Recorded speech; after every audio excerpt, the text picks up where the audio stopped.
Λοιπόν, σε αυτό το shorts θέλω να μιλήσω για αυτό εδώ το βιβλίο. Λέγεται Tomatoes. Το έχει γράψει ένας καθηγητής που λέγεται Ep Huveling, ο οποίος είναι καθηγητής στο Πανεπιστήμιο του Wageningen της Ολλανδίας. Είναι αυτό εδώ πέρα το βιβλίο. Είναι ένα βιβλίο που είναι αφιερωμένο στην ντομάτα.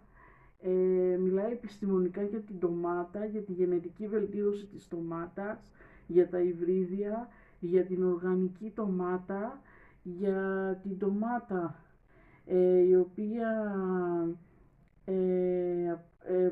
παράγεται στα θερμοκήπια και στην ύπαιθρο, για τρόποι ανάπτυξης της ντομάτας σε αποθηκευτικούς χώρους. Είναι αυτό εδώ το βιβλίο. Να το δείτε λίγο και από μέσα. Είναι στα αγγλικά γραμμένο και νομίζω ότι αξίζει να το διαβάσετε, ιδιαίτερα όσοι ασχολείστε με γεωπονία. Αυτό λοιπόν.